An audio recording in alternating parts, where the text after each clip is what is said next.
పండగలే high power ఉల్లాసం high power ఉత్సాహం high power ఆరోగ్యం హై పవర్ ఆనందం గుంటూరు వారి XXL మరియు హై పవర్ హార్స్ దేశవాళీ మినపగుళ్ళు బంధాలు అనుబంధాలు మరింత దృఢంగా మరింత బలంగా.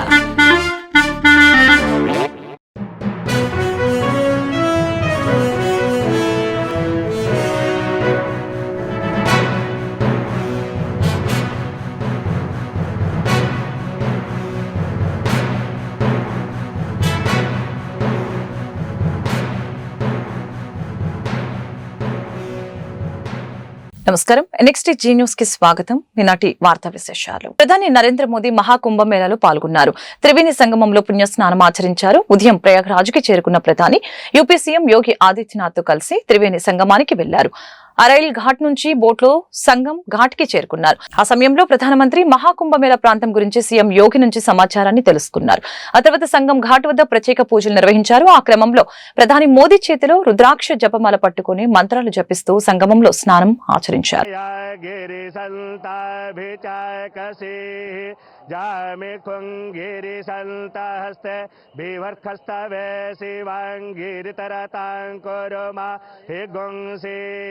पुरुखं जगत शिवे नवचसा त्वागिरिसाचा बदामसि यथा नः सर्वमिज्जगदा यच्मगुं सोमना असत अधियवोचदधिवक्ता प्रथमो दैव्यो भिखक अह्युच सर्वं जम्भय सर्वासु जातु धान्यो धराचिः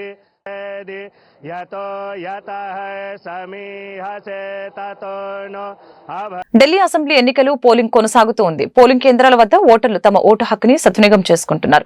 సాయంత్రం 6 గంటల వరకు ఓటింగ్ నిర్వహించనున్నారు. పురుషుల్లో ఉమేష్ గుప్తా, మహిళలో ప్రేరణ అనే ఇద్దరు ఇవాళ అందరికంటే ముందు ఓటు వేశారు. ముందుగా ఓటు వేసినందుకు వారిని అభినందిస్తూ ఈసీ సర్టిఫికెట్ ఇచ్చింది. కామరాజ్ లైన్ లో భారత సైన్యాధ్యక్షులు జనరల్ ఉపేంద్ర ద్వివేది తమ సతీమణితో కలిసి ఓటు హక్కు వినియోగించుకున్నారు. అనంతరం పోలింగ్ బూత్ లో సెల్ఫీ తీసుకున్నారు. Mayur Vihar page 1 polling booth లో బీజేపీ రాష్ట్ర అధ్యక్షులు వీరేంద్ర సచ్దేవ దంపతులు ఓటు వేశారు. పోలింగ్ బూత్ కు వెళ్లే ముందు విజయం తమని వరించాలని వివిధ పార్టీల అభ్యర్థులు ఆలయాల్లో ప్రత్యేక పూజలు నిర్వహించారు. అనంతపురం జాతీయ స్థాయి హార్టికల్చర్ కాన్క్లేవ్ అనంతపురంలో ఘనంగా ప్రారంభమైంది. ఉద్యాన పంటలకు ప్రసిద్ధి చెందిన జిల్లాలో ఏర్పాటు చేసిన ఉద్యాన సమ్మేళనంలో మంత్రి పయ్యావుల కేశవ్తో పాటు ప్రజా ప్రతినిధులు హాజరయ్యారు. సుమారు 64 కంపెనీలకు చెందిన శాస్త్రవేత్తలు, ఉత్పత్తిదారులు, కొనుగోలుదారులతో పాటు రైతు సంఘాల నేతలు, రైతులు పెద్ద ఎత్తున పాల్గొన్నారు. ఉద్యాన ఉత్పత్తులను పెంచడం, వారికి మార్కెట్ సౌకర్యం కల్పించాలన్న లక్ష్యంతో ప్రభుత్వం ఏర్పాటు చేసిన హార్టికల్చర్ కాన్క్లేవ్ కి భారీ స్పందన లభిస్తోంది. ఈ సమ్మేళనం ఆవరణలో ఏర్పాటు చేసిన ఉద్యాన పంటల స్టాల్స్ ని మంత్రి పయ్యావుల కేశవ్తో పాటు జిల్లా కలెక్టర్ వినోద్ కుమార్, ఎమ్మెల్యేలు కాలవ శ్రీనివాసులు, పరిటాల సునీత, జేసీ ప్రభాకర్ రెడ్డి, అమిలినేని సురేంద్రబాబు, బండారు శ్రావణి, గుమ్మనూరు జయరాం పాల్గొని పరిశీలించారు. అందరూ కూడా అంతో ఇంతో రైతు కుటుంబాల నుంచి వచ్చినటువంటి వాళ్ళే. చాలామంది రీసెర్చ్ చేసినప్పుడు ఏం అడుగుతూ ఉంటారంటే, మారుతున్నటువంటి వాతావరణ పరిస్థితుల్ని తట్టుకుని నిలబడేటువంటి వంగడాలను లేక విత్తనాలను మొక్కలను డెవలప్ చేయండి అని రీసెర్చ్ అడుగుతూ ఉంటారు. ఇంగ్లీష్లో దాన్ని క్లైమేట్ రిసైలెంట్ క్రాప్స్ అంటారు. కానీ ఈ జిల్లాలో ప్రకృతి శాపాన్ని, కోపాన్ని తట్టుకుని నిలబడినటువంటి రైతున్నాడు అనేటువంటిది ఈ సందర్భంగా నేను గుర్తు చేయదలుచుకున్నా. ఆ రైతులకే ఈ సమావేశం అంకితము అనేటువంటిది కూడా చెప్పడం. భిన్న వాతావరణ పరిస్థితులను, ఆటుపోట్లను తట్టుకుని కష్టాలను, నష్టాలను అధిగమించి ప్రకృతితో అనునిత్యం పోరాటం చేస్తున్నటువంటి అనంతపురం జిల్లా రైతాంగానికి ఈ హార్టికల్చర్ కాన్క్లేవ్ అనేటువంటిది అంకితం. దాని ప్రధాన ఉద్దేశం కూడా ఆ రైతన్న జీవితంలో ఎంతో కొంతైనా మార్పు తీసుకురావాలి అన్నటువంటిదే ఈ ప్రధాన ఉద్దేశం. చాలామంది ఇంగ్లీష్లో మాట్లాడుతూ ఉన్నారు, ఎందుకు అని మీరు అనుకోవచ్చు. ఈ సమావేశాన్ని ఒక తొలి ఎక్స్పెరిమెంట్ చాలా స్పీడ్గా అందుకున్నటువంటి కలెక్టర్ గారు నేను అభినందిస్తున్నా. దీని మీద చర్చ జరిగిన తర్వాత ఇట్లాంటిదేనంటే శరవేగంగా ఆయన ఇంప్లిమెంటేషన్లోకి తీసుకొచ్చాడు. ఎక్కడా కూడా జాప్యం కనపడ. జిల్లా కలెక్టర్ వారి గారికి, అదేవిధంగా జిల్లా మంత్రివర్యులు పయ్యావుల కేశవన్న గారికి, నా తోటి ఎమ్మెల్యేలందరికీ కూడా హృదయపూర్వక ధన్యవాదాలు.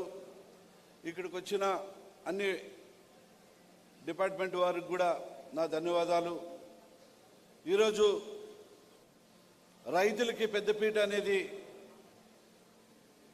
మన ప్రభుత్వం వచ్చిన తర్వాత నారా చంద్రబాబు నాయుడు పెద్ద ఆయన 2014 ఆ టైంలో కూడా అనంతపురం జిల్లాకు ప్రత్యేకంగా రైతాంగాన్ని ముందుకు తీసుకుపోవాలి, రైతులకి మేలు జరిగితేనే బాగుంటుందని ఒక మంచి ఉద్దేశంతో ఆ రోజు డ్రిప్ ఇరిగేషన్ పెట్టి రైతుల్ని ఆదుకుంటూ అన్ని విధాలుగా రైతే రాజుగా అదేవిధంగా వర్షాధారాల వల్ల కొన్ని నష్టపోయినప్పుడు కూడా ప్రత్యేకంగా చెరువు తీసుకొని అనంతపురం జిల్లాని ప్రత్యేకంగా ఒక దృష్టిలో పెట్టుకొని ఆ రోజుల్లోనే మన ముఖ్యమంత్రి నారా చంద్రబాబు నాయుడు పెద్దపీట వేశాడు.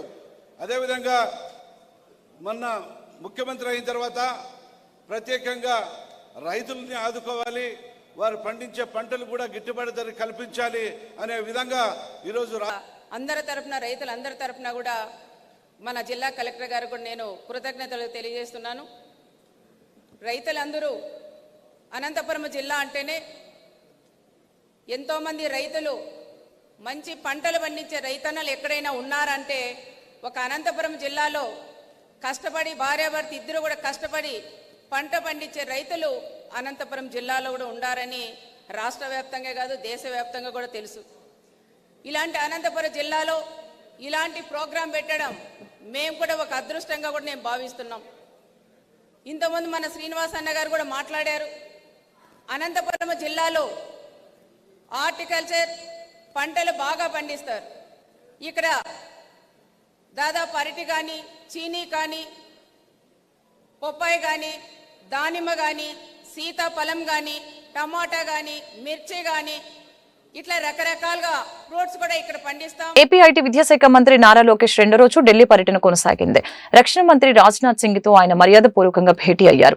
లోకేష్ తో పాటు కేంద్ర మంత్రులు రామ్మోహన్ నాయుడు, పెమ్మసాని చంద్రశేఖర్, శ్రీనివాస వర్మ, ఎంపీ లావు శ్రీకృష్ణదేవరాయలు తదితరులు సమావేశంలో పాల్గొన్నారు. రాష్ట్రంలో అభివృద్ధి కార్యక్రమాలని రాజ్నాథ్ సింగ్ కి లోకేష్ వివరించారు. ఏపీలో డిఫెన్స్ క్లస్టర్ ఏర్పాటు చేయాలని కోరారు. రక్షణ రంగ పరికరాల యూనిట్లు రాష్ట్రానికి వచ్చేలా చూడాలని అన్నారు. ఏపీని తిరిగి అభివృద్ధి పట్టాలు ఎక్కిస్తున్నట్లు వివరించారు. అమరావతి, పోలవరం పనులు సాగుతున్న తీరుని లోకేష్ వివరించారు. అప్పుల్లో మునిగిన ఏపీకి కేంద్రం ఆక్సిజన్ అందిస్తుందని చెప్పారు. రాష్ట్రాభివృద్ధికి సహకరిస్తున్నందుకు కృతజ్ఞతలు తెలిపారు. మరొక వైపు అభివృద్ధికి సహాయ సహకారాలు అందిస్తామని రాజ్నాథ్ సింగ్ హామీ ఇచ్చారు.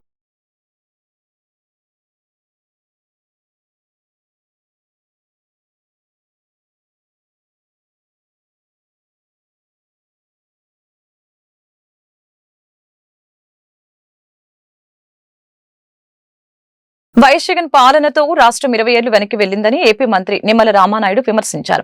అపఖ్యాతులు అంతర్జాతీయ స్థాయికి ఎదిగిన ఆయన చూసి పారిశ్రామికవేత్తలు భయపడుతున్నారని పేర్కొన్నారు. తూర్పుగోదావరి జిల్లా నిడదవోలులో ఎమ్మెల్సీ ఎన్నికలపై కూటమి నేతలతో మంత్రులు నిమ్మల, కందుల దుర్గేష్ సమావేశం జరిగింది.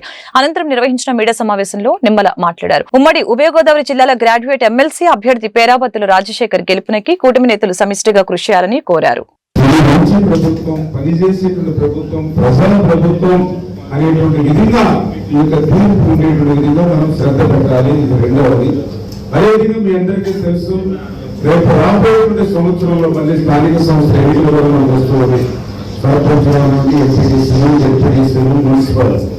రేపు వచ్చేటువంటి మున్సిపల్ ఎన్నికలు కూడా మరి గ్రాడ్యుయేట్ ఎమ్మెల్సీ ఎన్నిక ఏదైతే ఉందో ఇది మన కేడర్ కానీ, నాయకులకు కానీ, ప్రజలకు కానీ రేపు ఈ స్థానిక సంస్థల ఎన్నికలు కూడా ఈ గెలుపు మనకు ఉపయోగపడుతుంది.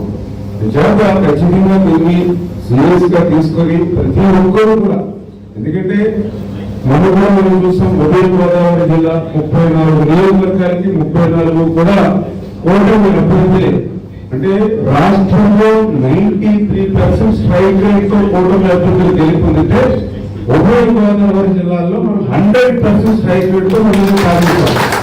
అందుచేత ఈ యొక్క గ్రాడ్యుయేట్ ఎమ్మెల్సీ కూడా అదే రకంగా 100% స్ట్రైక్ రేట్ తోటి మనం గెలుపొందవలసింది. పట్టభద్రుల గలాన్ని శాసనమండలిలో ఆలపాటి రాజా బలంగా వినిపిస్తారని గుంటూరు పశ్చిమ ఎమ్మెల్యే గల్లా మాధవి ఎన్నికల పరిశీలకులు పొడపాటి తేజస్వి తెలిపారు. ఇప్పటికే కూటమి ప్రభుత్వం సాగిస్తున్న జనరంజక పాలనపై అన్ని వర్గాల ప్రజలు సంతృప్తిగా ఉన్నారని చెప్పారు. గుంటూరు పశ్చిమ నియోజకవర్గం నుంచి ఆలపాటి రాజాకు అత్యధిక మెజారిటీ రావాలని ఆ దిశగా కూటమి శ్రేణులు శ్రమించాలని పిలుపునిచ్చారు. బుధవారం గుంటూరు పశ్చిమ నియోజకవర్గ టీడీపీ కార్యాలయంలో ఉమ్మడి కృష్ణ గుంటూరు జిల్లాల పట్టభద్రుల నియోజకవర్గ ఎమ్మెల్సీ ఎన్నికల నేపథ్యంలో ఎమ్మెల్యే గల్లా మాధవి కార్యాలయంలో గుంటూరు పశ్చిమ నియోజకవర్గ ఎన్డీఏ కూటమి నాయకుల విస్తృత స్థాయి సమావేశం జరిగింది. ఈ సందర్భంగా వారు మాట్లాడారు. ఉద్యోగుల ఆకాంక్షల మేరకు కూటమి ప్రభుత్వం పనిచేస్తుందని చెప్పారు. అలాగే మెగా డిఎస్సీ ద్వారా నిరుద్యోగులకి ఉద్యోగ అవకాశాలు కల్పించనున్నట్లు పేర్కొన్నారు. సమావేశంలో కూటమి నేతలు మన్నవ మోహన్ కృష్ణ, కోవెలమూడి రవీంద్ర, కనకాచారి, కనవర్తి శ్రీనివాసు, మానుకొండ శివప్రసాద్, గాదె వెంకటేశ్వరరావు, బోనపైన శ్రీనివాస్ యాదవ్, ఆలహరి, అంబేద్కర్, ముత్తినేని రాజేష్, కసకుర్తి హనుమంతరావు, వేములపల్లి శ్రీరామ్ ప్రసాద్, కొమ్మినేని కోటేశ్వరరావు, ఈరంటి వరప్రసాద్ తదితరులు పాల్గొన్నారు. అందరికీ నమస్కారం అండి. ఈరోజు గుంటూరు పశ్చిమ నియోజకవర్గ పార్టీ ఆఫీస్లో ఎమ్మెల్సీ ఎలక్షన్స్కి సంబంధించిన ఒక సమావేశాన్ని ఏర్పాటు చేసుకోవడం జరుగుతుంది. ఫిబ్రవరి 27న ఎమ్మెల్సీ ఎలక్షన్స్ జరగబోతున్న క్రమంలో ఈరోజు అందరూ కూడా కూటమి సభ్యులందరూ సమావేశమై ఈ ఎలక్షన్ని ఎలాగ సజావుగా సాగించాలి అనే ఒక దిశానిర్దేశం చేయబోతూ ముఖ్య నాయకులు, అబ్జర్వర్ గారు అందరూ కలిసి కూడా ఇక్కడ కూర్చుని అందరూ మూడు పార్టీలకు సంబంధించిన కార్యకర్తలు, లీడర్లు అందరూ సమావేశమై ఈ యొక్క చర్చ జరుగుతూ ఉంది. గుంటూరు పశ్చిమ నియోజకవర్గం నుంచి దాదాపుగా 33 నియోజకవర్గాల్లో కూడా అత్యధికమైన ఓటర్లు ఉన్న నియోజకవర్గం మన గుంటూరు పశ్చిమ నియోజకవర్గం. కాబట్టి అత్యంత మెజారిటీతో మనకి ఇక్కడి నుంచి ఆలపాటి రాజేంద్ర ప్రసాద్ గారిని గెలిపించాల్సిందిగా ఒక దిశానిర్దేశం చేయడం జరుగుతుంది. ఇప్పటికే బూతుల వారీగా, క్లస్టర్ల వారీగా, యూనిట్ల వారీగా ఈ ఓటర్లని డివైడ్ చేయడం జరిగింది. ప్రతి ఒక్క డివిజన్ లీడర్కి కూడా ఈ యొక్క మన బాధ్యతను అప్పగించి ఇంటింటికి వెళ్ళి ఈ ఓట్లని అభ్యర్థించడం జరుగుతూ ఉంది. అదేవిధంగా ఇప్పటిదాకా ఎప్పుడూ కనివిని ఎరగని రీతిలో ఏ విధంగా అయితే గుంటూరు పశ్చిమ నియోజకవర్గం నుంచి భారీ మెజారిటీతో మన అసెంబ్లీ ఎలక్షన్ జరిగిందో అదేవిధంగా ఎమ్మెల్సీ ఎలక్షన్ కూడా జరగాలి. ఆలపాటి రాజా గారిని అత్యంత మెజారిటీతో గెలిపించుకోవాలి అనే ఒక బాధ్యత మా మీద ఉంది. ఖచ్చితంగా గుంటూరు పశ్చిమ నియోజకవర్గం నుంచి భారీ మెజారిటీతో రాజేంద్ర ప్రసాద్ గారిని గెలిపించుకుంటాం. జరిగే ప్రతి ఎన్నిక కూడా కీలకం. అందులోనూ ముఖ్యంగా ఎమ్మెల్సీ ఎలక్షన్ అనేది రాష్ట్ర యువత వారి భవిష్యత్తు, అదేవిధంగా రాష్ట్రంలో ఉన్న ఉద్యోగస్తులందరికీ కూడా చాలా కీలకమైన ఒక ఎన్నిక. కాబట్టి మనం గత 5 ఏళ్ళుగా చూసాము, మండలిలో అనేకమైన బిల్స్ అనేవి పాస్ అవ్వనీయకుండా గత ప్రభుత్వం ఎంత ఇబ్బంది పెట్టిందో. మంచి బిల్స్ అన్నీ కూడా మనం పాస్ చేసుకోలేక ఇబ్బంది పడ్డాం. అదే కనుక మనం సరైనటువంటి నాయకుల్ని కనుక మండలికి పంపించగలిగితే మన రాష్ట్రంలో జరగాల్సిన ఎన్నో పనులకి మనం మండలి ద్వారానే శంకుస్థాపన చేయొచ్చు అన్నది మనం అందరం గుర్తుపెట్టుకొని ఎమ్మెల్సీ ఎలక్షన్స్లో సరైన అభ్యర్థుల్ని గెలిపించుకోవడం అనేది చాలా ఇంపార్టెంట్. అందులోనే ఈరోజు ఉమ్మడి కృష్ణా గుంటూరు జిల్లాకి ఆలపాటి రాజా గారు నాయకత్వం వహిస్తున్నారు. ఖచ్చితంగా ఆయన గెలిపించుకోవడానికి కూటమి ప్రభుత్వం మొత్తం కూడా తెలుగుదేశం, జనసేన, బీజేపీ పార్టీలు, కార్యకర్తలు, బూత్ ఇన్ఛార్జీలు అందరూ కూడా సమాయుత్తమయ్యి ఈరోజు ప్రతి ఒక్కళ్ళు కూడా ఎంతో ఉత్సాహం చూపించడం మనం చూస్తున్నాం. ఇక్కడ మనం ముఖ్యంగా కాన్సన్ట్రేట్ చేస్తుంది ఏంటంటే ప్రతి ఓటు ఎవరైతే ఎన్రోల్ చేసుకున్నారో వారందరినీ బూత్ వద్దకి వచ్చి ఓటేసే విధంగా మనం వాళ్ళందరినీ కూడా మోటివేట్ చేసుకోవడం. అదేవిధంగా ఈరోజు నన్ను గుంటూరు వెస్ట్కి అబ్జర్వర్గా ఈ ఎలక్షన్ ప్రక్రియ కోసం పార్టీ నియమించడం జరిగింది. గల్లా మాధవి గారు ఈరోజు గుంటూరు వెస్ట్ని ఎంత స్ట్రాంగ్గా చేశారో ఒక ఎమ్మెల్యేగా మనం అందరం చూస్తూ ఉన్నాం. వారి నాయకత్వంలో ఇక్కడ ఈ ఎలక్షన్లో పరిశీలకురాలుగా రావడం నాకు కూడా చాలా ఆనందంగా ఉందండి. గుంటూరు వెస్ట్ ముఖ్యంగా చూస్తే మనకి highest number of voting in MLC election ఈ జోన్ 2లో మనకు గుంటూరు వెస్ట్ నుంచే ఉంది. కాబట్టి ఇక్కడ ఎక్కువ మంది గ్రాడ్యుయేట్ ఓటర్స్ ఉన్నారు. వారి అభిప్రాయాన్ని ఓటు ద్వారా తెలియజేయడం ద్వారా ఖచ్చితంగా మనం రేపు మండలిలో మంచి నాయకుడిని ఆలపాటి రాజా గారిని పెట్టుకునే అవకాశం ఉంటుంది.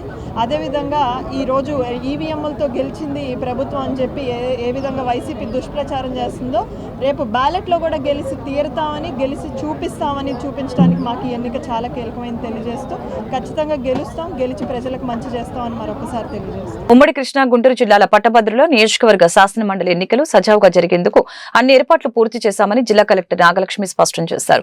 ఈ ఎన్నిక నోటిఫికేషన్ ఫిబ్రవరి 3వ తేదీన విడుదలైందని చెప్పారు. తెలిపారు. 3వ తేదీ నుంచి 10వ తేదీ వరకు నామినేషన్ల స్వీకరణ జరుగుతుందని అన్నారు. 11వ తేదీ నామినేషన్ల స్క్రూటినీ, 13వ తేదీన నామినేషన్ ఉపసంహరణ, ఫిబ్రవరి 27వ తేదీ పోలింగ్, మార్చి 3వ తేదీన కౌంటింగ్ జరుగుతుందని తెలిపారు. గుంటూరు జిల్లా కలెక్టర్ కార్యాలయం టీఆర్సీ మీటింగ్ హాల్లో బుధవారం ఏర్పాటు చేసిన మీడియా సమావేశంలో కలెక్టర్ నాగలక్ష్మి మాట్లాడారు. ఉమ్మడి కృష్ణ గుంటూరు జిల్లాల పట్టభద్రుల ఎమ్మెల్సీ ఎన్నికల నియమావళి అమల్లోకి వచ్చిందని చెప్పారు. ఈ ఎన్నికల కోడ్ అమల్లో ఉన్న ప్రాంతాలని పేర్కొన్నారు. ఈ సందర్భంగా ఓటర్ల వివరాలు వెల్లడించారు. సంబంధించిన ఎన్నికల నోటిఫికేషన్ విడుదల చేస్తున్నారు. సో నోటిఫికేషన్ షెడ్యూల్ అనేది అందరికీ కూడా ఐడియా ఉంటుంది, పేపర్లో అన్నట్లు కూడా చూసుని ఉంటారు. సో మనకి నోటిఫికేషను 3వ తారీఖు ఇష్యూ చేయడం జరిగింది, అంటే ఈ మండే. సో ఆ మండే రోజు నుంచి నామినేషన్ ప్రక్రియ అనేది స్టార్ట్ అయ్యింది. So last date for nominations వచ్చి 10th ఫిబ్రవరి. సో వచ్చే సోమవారం లాస్ట్ డేట్ నామినేషన్స్కి. తర్వాత 10వ తారీఖు వరకు వచ్చిన నామినేషన్స్ అన్నిటినీ కూడా మనం 11వ తారీఖు అంటే ట్యూస్డే ఫిబ్రవరి స్క్రూటినీ కార్యక్రమము ఇక్కడ కలెక్టరేట్లో వీడియో కాన్ఫరెన్స్ హాల్లో జరుగుతుంది. దాని తర్వాత మనకి స్క్రూటినీ అయిన వ్యాలిడ్ నామినేషన్స్ అన్నిటి నుంచి కూడా విత్డ్రా చేసుకోవడానికి అవకాశము 13 ఫిబ్రవరి థర్స్డే వరకు ఇవ్వడం జరిగింది. సో మనకి 13th February Thursday final list of contesting candidates అనేది సాయంత్రం ఆఫ్టర్ విత్డ్రాయల్ టైమ్ ఫైనలైజ్ చేయడం జరుగుతుంది. దీని తర్వాత మనకి యాక్చువల్ పోలింగ్ డేట్ వచ్చి 27th February and polling time వచ్చి మార్నింగ్ 8 o'clock నుంచి ఈవినింగ్ 4 o'clock వరకు. తర్వాత కౌంటింగ్ ప్రక్రియ అనేది 3rd మార్చ్ స్టార్ట్ అవుతుంది. యూజువలీ మనకి ఇదంతా బ్యాలెట్ పేపర్ ఎలక్షన్ కాబట్టి మనకి కౌంటింగ్ అనేది ఈజీలీ 2 to 3 days టైం తీసుకునే అవకాశం ఉంది. సో కౌంటింగ్ ప్రక్రియ 3rd మార్చ్ స్టార్ట్ అయ్యి 8th మార్చ్ లోపు పూర్తి చేయాల్సిందిగా ఎలక్షన్ కమిషన్ వారు ఆ నోటిఫికేషన్లో విడుదల చేస్తున్నారు.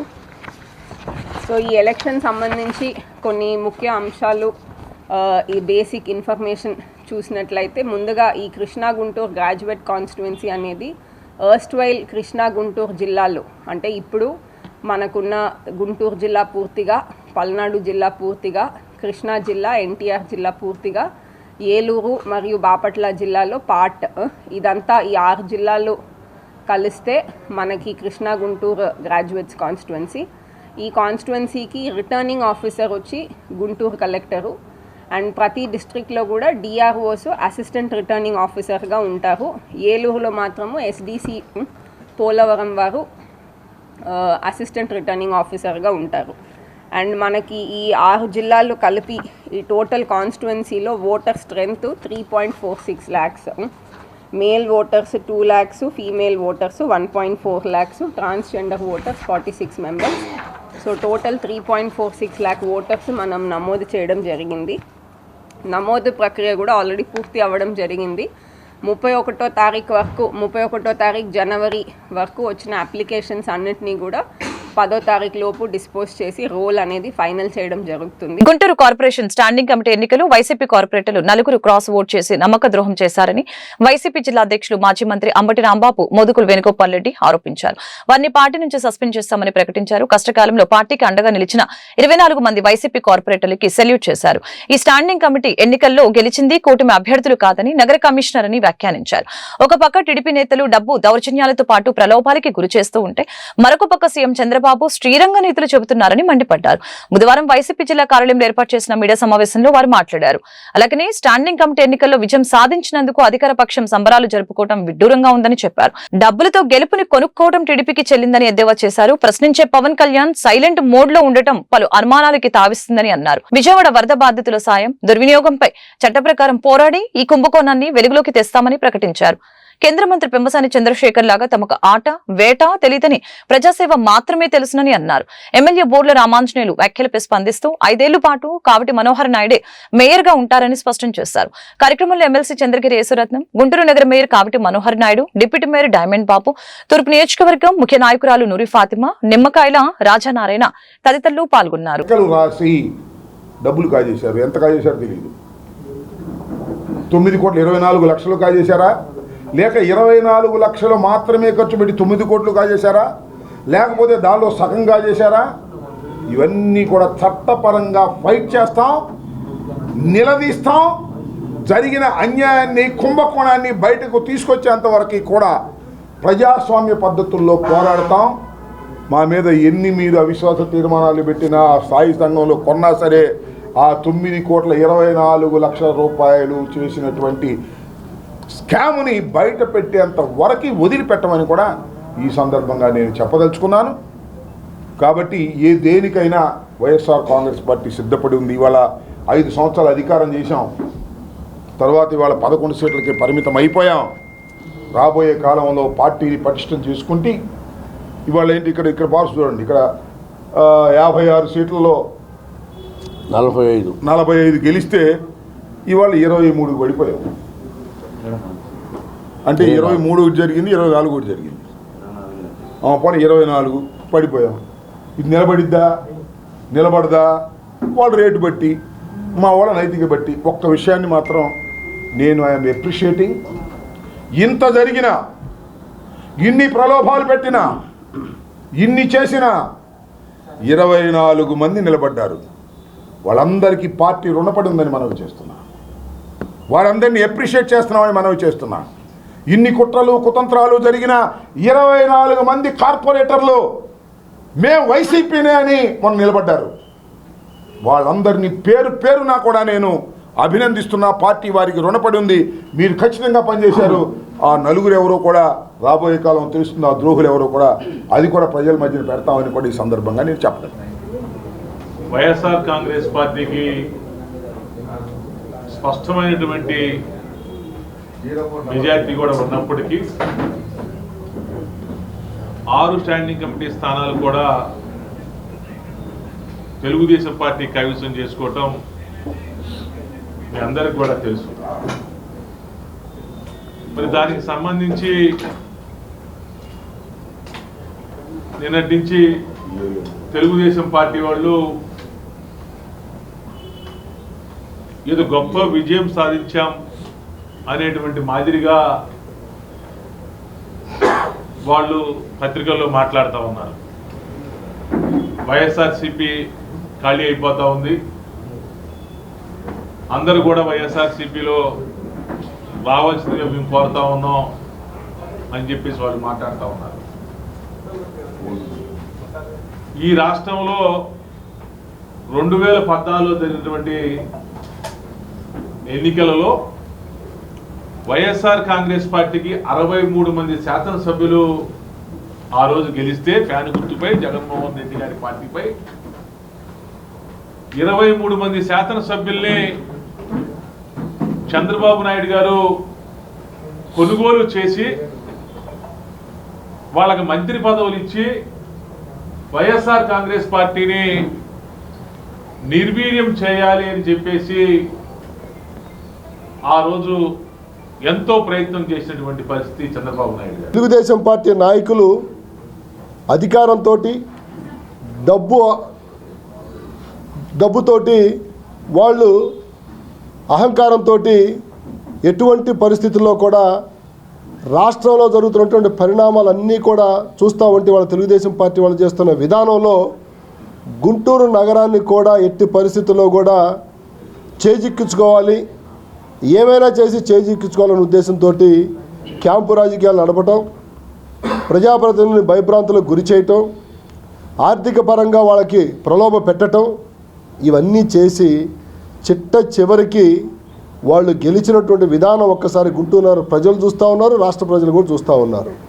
9 మందిని తీసుకెళ్ళి క్యూలో నుంచోబెట్టి మాకు క్యూలో వస్తున్నారని చెప్పినటువంటి తెలుగుదేశం పార్టీ చేసినటువంటి విధానం ప్రజలు ఈ పార్టీకి ఎందుకు ఓట్లేసి గెలిపించామని బాధపడుతున్నటువంటి పరిస్థితులు వాళ్ళు స్పష్టంగా కనపడతా ఉన్నాయి. ఆ క్రమంలో మా పార్టీలో ఉంటూ మా పార్టీ సింబల్ మీద గెలిచి మాతోనే తిరుగుతూ కొంతమంది ప్రజాప్రతినిధులు లోపాయకారి ఒప్పందాలతోటి వాళ్ళకు ఓట్లేసినటువంటి పరిస్థితులు కూడా మొన్న మేము చాలా స్పష్టంగా చూడటం జరిగింది. ఆంధ్రప్రదేశ్ ప్రజలు ఓడిపోయినట్టు వాళ్ళకి ఇదేం ప్రజాస్వామ్యం అండి? ఓ దళిత ఎంపీ ప్రయాణం చేసేటువంటి బస్సును మొదలు కొడతారు జనసేన అధ్యక్షుడు కాన్స్టిట్యున్సీలో, జనసేన పార్టీ కాన్స్టిట్యున్సీలో గురుమూర్తి గారు ప్రయాణం చేస్తున్న బస్సును అడ్డుకుంటారా? వాళ్ళ కార్పొరేటర్ని తీసుకెళ్ళి రిపీట్ మీరు గెలని ప్రయత్నం చేస్తున్నాడు. అందుకని నేను అంటుంది ఏంటంటే ఇది అల్టిమేట్గా బలవంతుడి నుంచి రక్షించాల్సినటువంటి చట్టాలు ప్రభుత్వం దగ్గర చుట్టాలుగా మారిపోయి సో అందుకని ఇది ఎవరు కూడా ఇది రాబోయే రోజుల్లో ఒక మంచి మహానుభావులు మేమంతా కలిసి చట్టాలు చేసి ప్రజలిచ్చిన తీర్పుని గౌరవించేటువంటి పరిస్థితి రాకపోతే గవర్నమెంట్లో ఉన్నప్పుడు ఆయన ఎమ్మెల్యే గారు అంటున్నారు, పత్తిపాడు ఎమ్మెల్యే గారు, మేయర్ డిప్యూటీ మేయర్ పోస్టులు ఎందుకని? ఇంకా సీఎంలు డిప్యూటీ సీఎంలు చీఫ్ సెక్రటరీని గవర్నర్ పరిపాలన చేసుకోవచ్చు కదా. సీఎంలు డిప్యూటీ సీఎంలు ఎందుకండి? మేయర్ డిప్యూటీ మేయర్ ఈ టౌన్లో అవసరం లేనప్పుడు రాష్ట్రం కూడా అవసరమా? ఇవాళ చట్టం ఉంది, 370 మంది ఎంపీలు ఉన్నారు. నరేంద్ర మోడీ గారు నేనే రాజుని 30 ఏళ్ళు ఈ దేశానికి ప్రధానమంత్రిని అని చెప్పి ఆయన చట్టం చేసుకుంటే ఏముంది? పార్లమెంట్లో గవర్నర్ రాష్ట్రపతి, ఆయన నియమించిన రాష్ట్రపతి ద్రౌపది ముర్ము ముద్రేస్తే ఇంకేమో దేశం అవుట్. అందుకని నేనంటుంది ఏంటంటే వ్యవస్థలో మీరు కూడా మంచిది అనాలి, చెడు అనాలి. మీరు కూడా ఏ పార్టీ ఉంటే ఆ పార్టీకి విడిపోయారు. మీరు కూడా ఛానల్స్ మంచి మీరు అని అంటున్నారు, మా ఛానల్ వచ్చి మా గురించి అవుతున్నాయి, వాళ్ళ ఛానల్ వచ్చి వాళ్ళ గురించి అవుతున్నాయి. న్యూట్రల్గా ధైర్యంగా మాట్లాడే ఛానల్స్ ఆడున్నాయి. అందుకని ఏంటంటే ఈరోజు మా ఆవేదన ఏంటంటే 24 మంది మాకు నిలబడ్డారనేది కాదు, రేపు దీన్ని 24 2 కావచ్చు, 6 కావచ్చు, 30 కావచ్చు. కానీ వెళ్ళిన వాళ్ళు మళ్ళీ వెనక్కి వచ్చారనుకోండి, ఏమి శిక్ష చేయాలి వాళ్ళకి?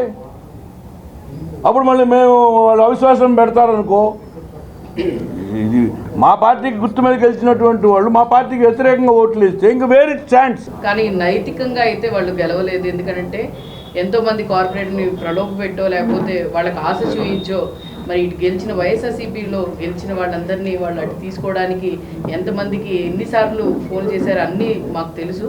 కానీ వీళ్ళు ఈరోజు గెలిచి ఏదో రాష్ట్రం అంతా చూద్దాం అనుకున్నారు.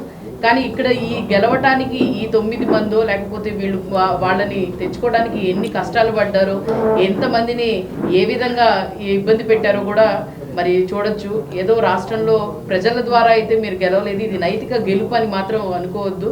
ఏదైనా మీరు చేసే అక్రమాలు బయటికి రాకూడదని చూసి ఈరోజు స్టాండింగ్ కమిటీ కానీ లేకపోతే వచ్చే మరి మేయర్ ఎన్నికలు కానీ లేకపోతే డిప్యూటీ మేయర్ ఎన్నికల కోసం మీరు ప్రలోభ పెడుతున్నారు.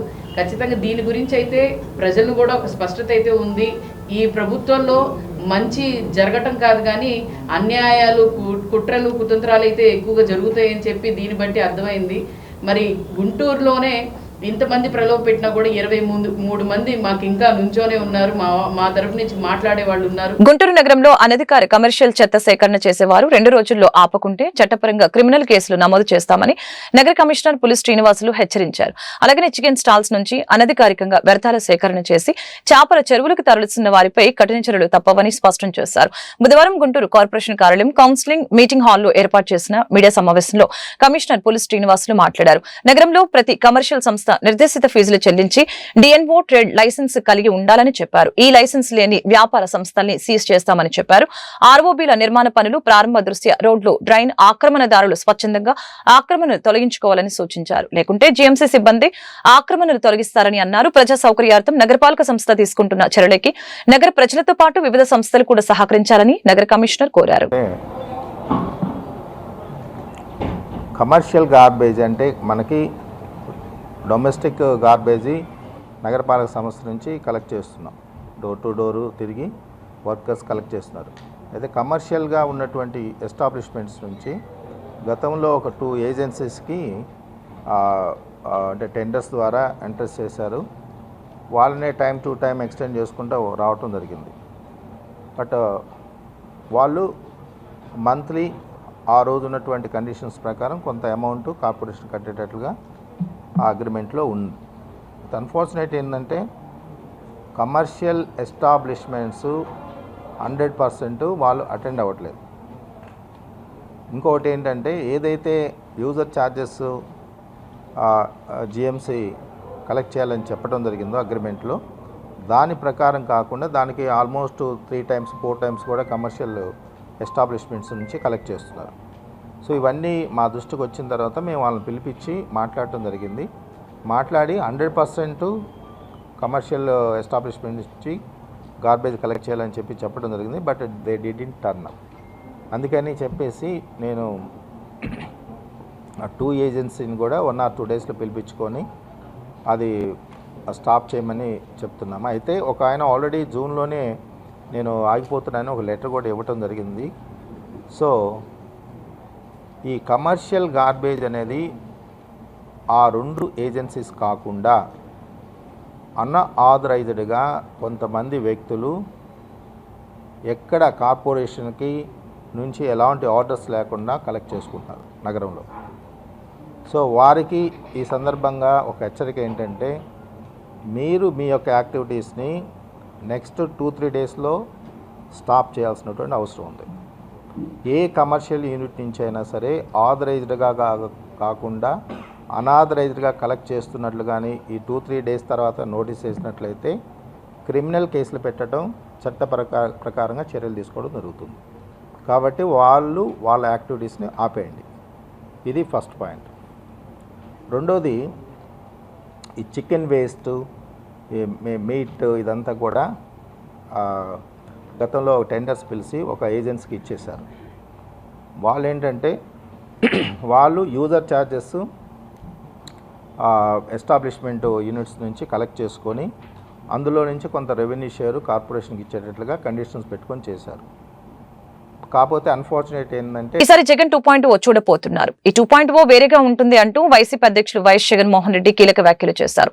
కార్యకర్తల కోసం జగన్ ఎలా పనిచేస్తాడో చూపిస్తా. తొలి విడతలో ప్రజల కోసం తాపత్రయం పడ్డాను. వారికి మంచి చేసే విషయంలో కార్యకర్తలకు ఎక్కువగా ప్రాధాన్యత ఇవ్వలేకపోయాను. ఇప్పుడు చంద్రబాబు మిమ్మల్ని పెడుతున్న కష్టాలు, బాధల్ని చూశాను. ఎక్కడ ఉన్నా తీసుకువచ్చి చట్టం ముందు నిలబెడతాను.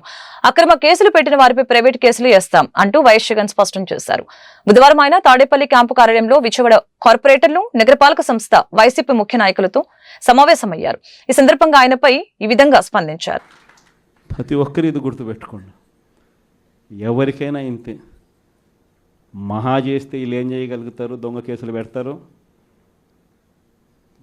కాదండంలా బెదిరిస్తారు, కాదండంలా మహా అయితే 3 నెలలు లోపల వేస్తారు.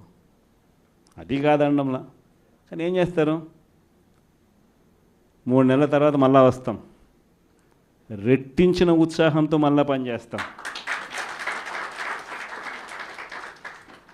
ఎవరెవరైతే మిమ్మల్ని జైల్లో పెట్టే కార్యక్రమం ఎవరెవరైతే చేస్తారో, మంచి చేసిన వాళ్ళని గుర్తుపెట్టుకోండి, చెడు చేసిన వాడిని గుర్తుపెట్టుకోండి.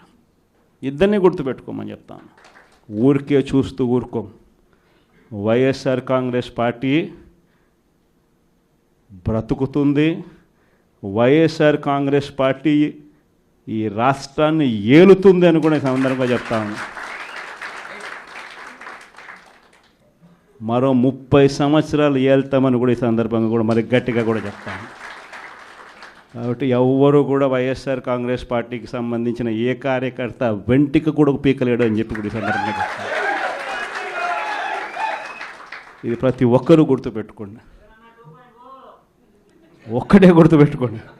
ఈసారి జగనన్న 2.0 కొంచెం వేరుగా కూడా ఉంటుంది. ఈసారి జగనన్న 2.0 కార్యకర్త కోసం ఎలా పనిచేస్తుందో కూడా చూపిస్తుంది. ఇది మాత్రం నేను ఖచ్చితంగా చెప్తా ఉన్నా.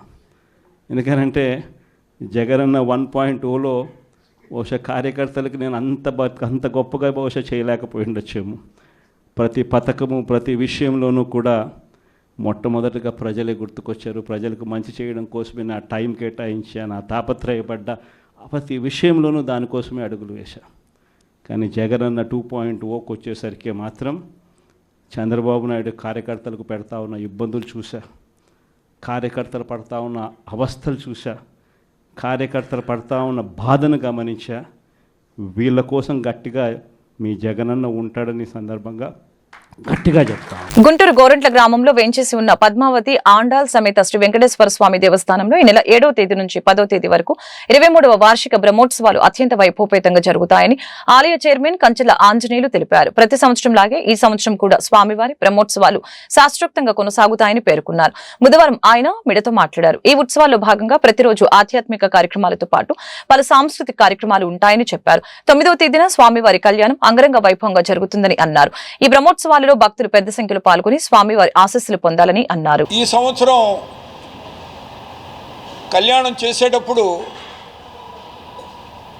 అన్నమయ్య పాటలతోటి కళ్యాణం చేయటం ఒకటి, 2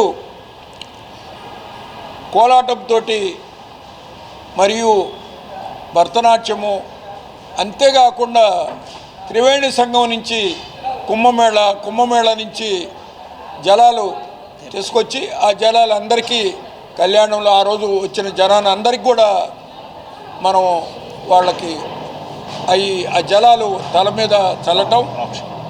అంతేకాకుండా కపిల ఆవు దూడ, ఆ దూడని ఆవును కూడా ఈ కళ్యాణం చేసేంత వరకు ఇక్కడే ఉండేటట్టు, ఇక్కడే దంపకానేసి వాటి మీద కూర్చుంటాయి, పండుకుంటాయి. ఇది ఒక ప్రత్యేకత అని నేను అనుకుంటున్నాను.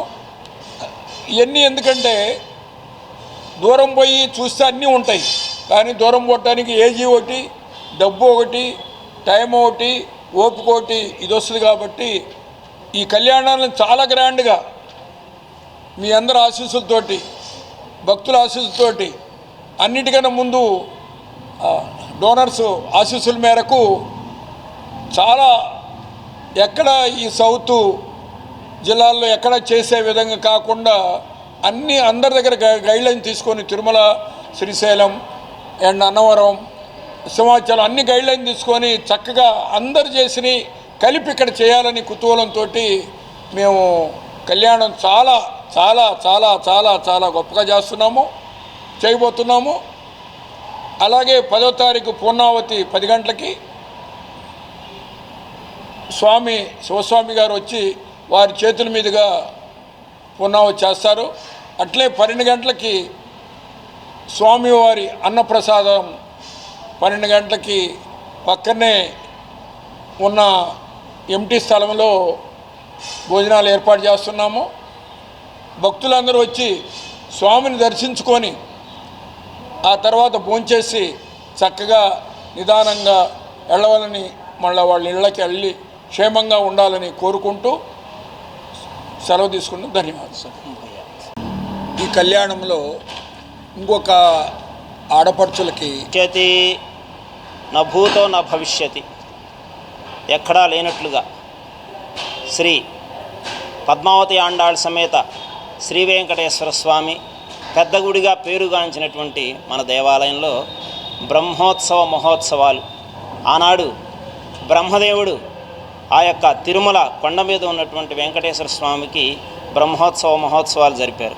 అదేవిధంగా అనుసరించి ఆగమాన్ని అనుసరించి వైఖానస ఆగమ శాస్త్రం అంటారు.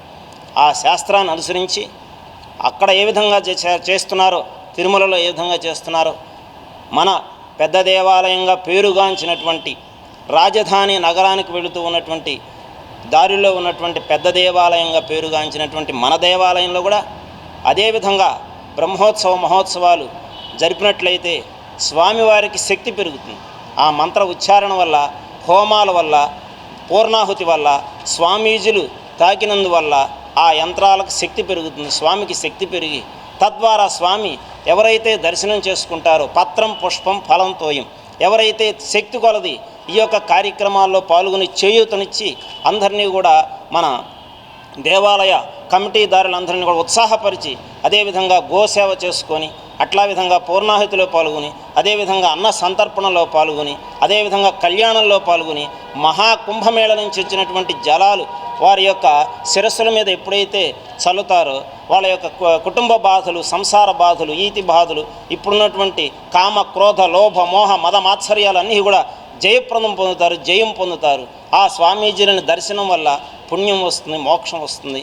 కాబట్టి ఈ దేవాలయంలో జరిగేటువంటి ఆ యొక్క బ్రహ్మోత్సవ మహోత్సవాల్లో ఎవరైతే పాల్గొంటారో, సహాయ సహకారాలు అందిస్తారో, చేయూతనిస్తారో, ఉత్సాహపరుస్తారో వెనక ముండి. ఈ వార్తలు ఇంతటితో సమాప్తం. మరొక బులెటిన్లో మళ్ళీ కలుద్దాం.